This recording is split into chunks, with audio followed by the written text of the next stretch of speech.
Good morning, everybody. It's another beautiful day. Got cold out. Halloween's over. Time to talk some more about knives. Knives. I'm going to talk about knives. So yesterday I covered a couple knives. I guess my favorite one was the Kaiser Vanguard. Somebody asked me if this was a Scandi grind. It just looks like one. It's got that Scandi grind appearance, but it doesn't go straight to the edge. It has an edge after the grind. So it's not Scandi, I believe. Correct me if I'm wrong out there, because sometimes I'm wrong. Sometimes I'm wrong on purpose just to test you, or so I will say. Now, the other two knives I looked at were Kershaw's. They're okay. Not impressed, as you can tell. Today we're going to talk about the Bear & Son Balisong, otherwise known as the butterfly knife.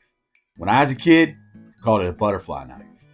Now, the experts, because everybody's a knife expert now, Balisong is the proper way to say it if you want to sound like you know what you're talking about, or if you want to, whatever.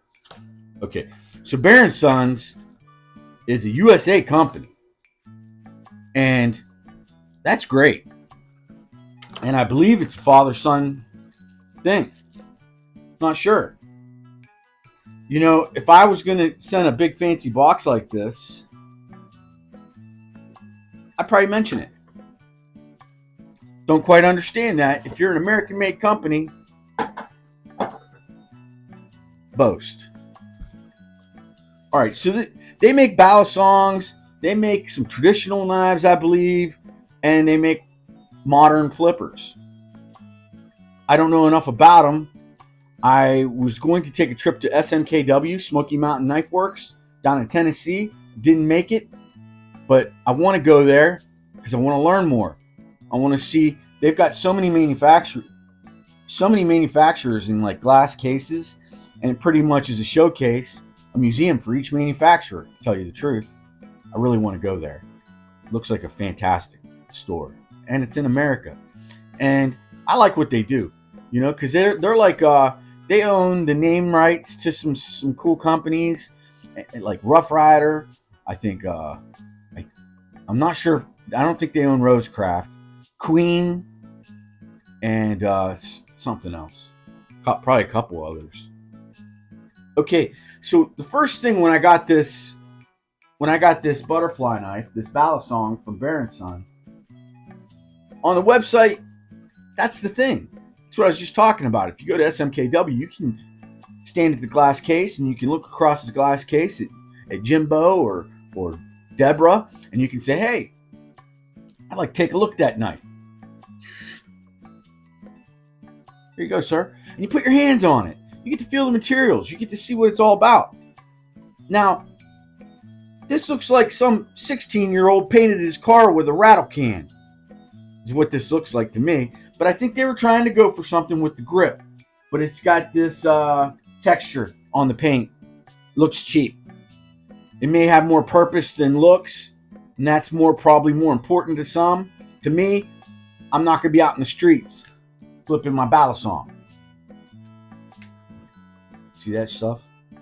I was going to say shit. See that stuff? That's some fancy stuff. I learned that. I learned the art of Balisong in high school, 1984. Yeah. I learned all you got to do is flip it around. Just flip. And then you got to turn it in your hand.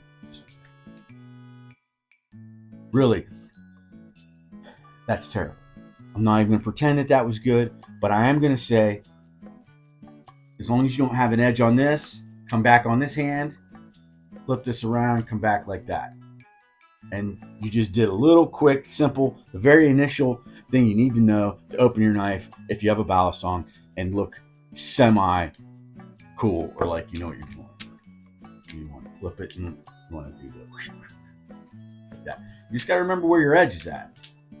Otherwise, you're going to, like I just almost cut my thumb open. like that. Oh yeah. Or you could just go like this. I like them. I like them a lot. I like this.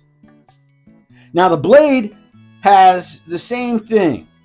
It's like a sand coat. I'm going to call it a sand coat, even though I know that's not what it's called. The blade material on it is 440. Might be 440A, but I think it's just 440.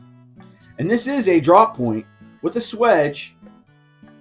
It's a really good knife. I'm really excited about it now. The more I'm holding it, I love that about these kind of knives. When I first get them, I'm like, oh, I want to pull it out of the box on the video. I went, oh. Yeah, I made that noise. I did on video. Catch it. But the more you mess with it, I love it. I love it. This is going to go in the pouch. Now, I thought this was going to be anodized aluminum on the handles here, and it's not. And these will not take scales. It's just straight, because this was a $28 balisong. It's kind of hard to find an American-made balisong. It's got 440 steel, which isn't god-awful. It's better than surgical. I'm really pleased with this purchase, guys. So I'm pleased with the purchase of this and the Kaiser.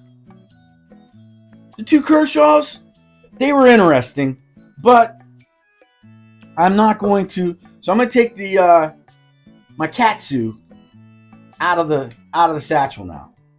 Convex grind, really good action, carbon fiber. I put the lanyard on it. I love this knife. I don't want to give this away because this is my first Japanese knife I ever bought. This was the most expensive knife I bought in 2023 at one point. And I was like pretty stoked over that. There's a video about that. Check it out. Okay, so what I wanted to kind of segue into was things I don't and do like about knives. Now, I was on Tri-State EDC live stream last night, and I really like that guy, dude. He's so good. He's great at live stream. I think he should just be a live stream show, to be honest with you.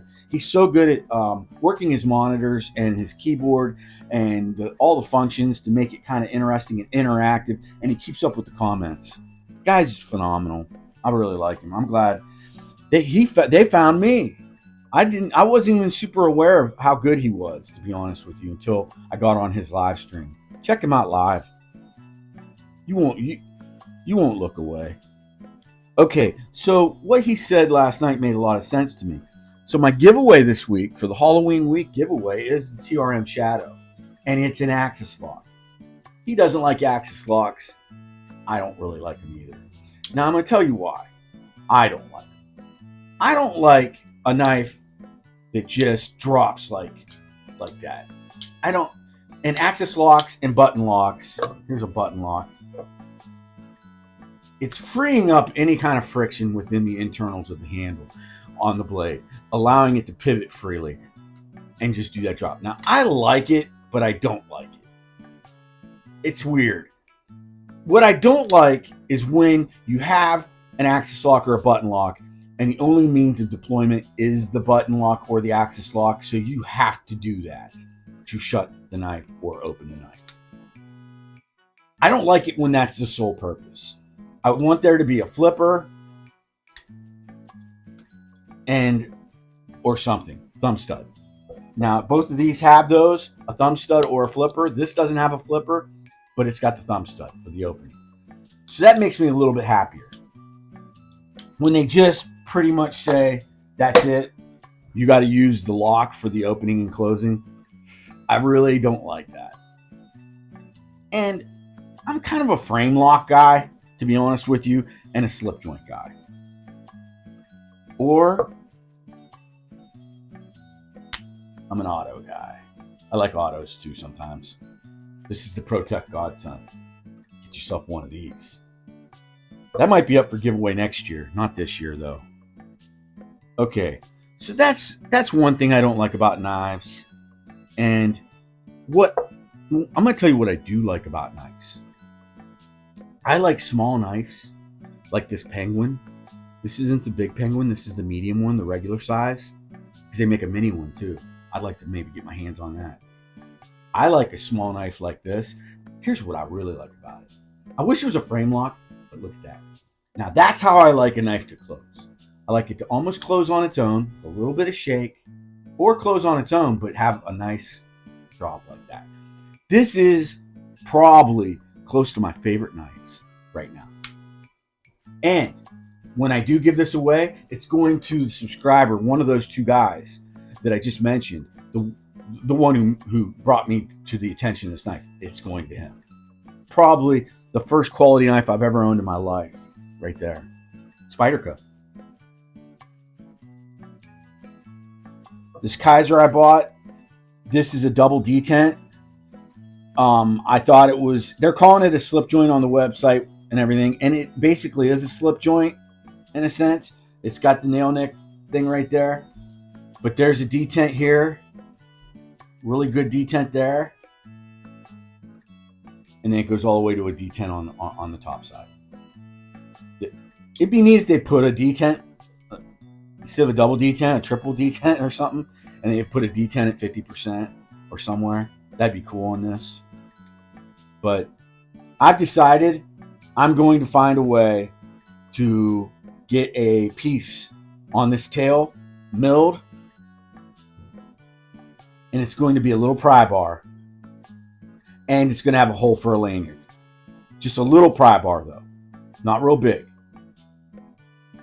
It'd be nice to find a piece that would fit in there, and I'm going to get it machined. I'm going to go to a machine shop and I'm going to have them do it. I think that would be damn cool, because this stupid little nub coming out here anyways, they've got a nub coming out on the spacer, and I don't like it. I think it looks like they, I'm definitely going to sand that off or something, because I don't see any purpose for that whatsoever. That's another thing I don't like about knives, is when they add stuff that has no purpose.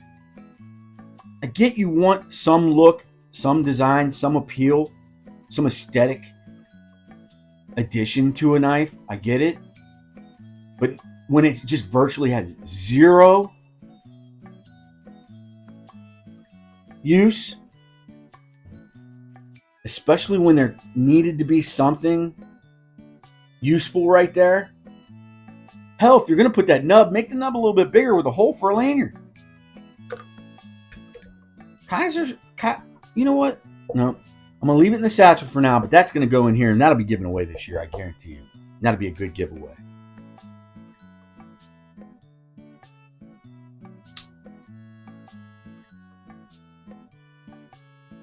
Yeah, I like that knife. And then TRM, American Made Company. The giveaway this week. Now, I love all the participation from you guys, especially my reoccurring subscribers that always have great comments. This knife is going to go to somebody that hasn't won a knife from me yet. So I hope that doesn't break your hearts or hurt your feelings. Now, it doesn't mean my other giveaways aren't going to go to repeat winners. Don't get me wrong. But this is going to go to somebody that hasn't won and has been a great subscriber, and I'm working on it. I've narrowed it down to a few guys, and I just want you to know, everybody, that this knife is awesome, and it's going to go to somebody who hasn't won yet. So don't want to hurt anybody's feelings, but I got to tell you that. Don't get your hopes up if you've won something from me in the past. This is going to go. This is a